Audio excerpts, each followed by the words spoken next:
Je reviens une fois de plus sur la distinction entre sociétialité et équinoxialité, en précisant que la sociétialité, c'est ce qui vient après l'équinoxialité. C'est un ajout. C'est ce que j'appelle le méta, c'est-à-dire l'épi. Ce qui vient, l'épi, EPI, le préfixe épi.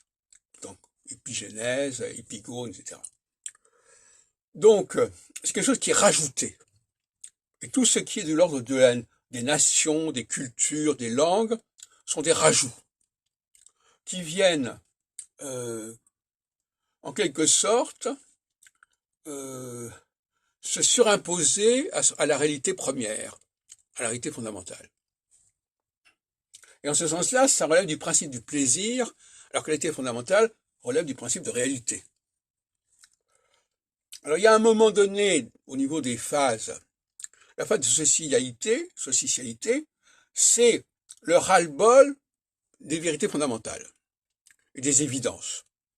On veut aller au-delà des évidences, on veut romancer, on veut fantasmer.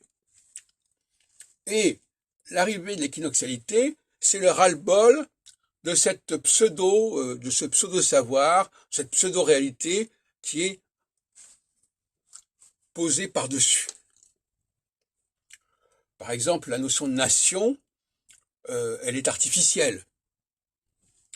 Elle englobe des choses extrêmement diverses. Alors on a une sorte de théorie, les citoyens, et donc tous les citoyens sont égaux, ceci, etc. Mais c'est artificiel. Et à un moment donné, on ne veut plus jouer à ce jeu-là, et la phase équinoxialité, c'est la fin de la récréation.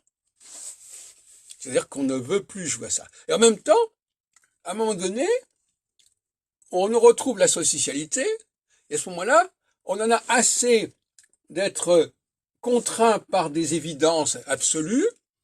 On veut pouvoir se libérer, on veut pouvoir inventer des choses, on veut pouvoir se convertir, changer, etc.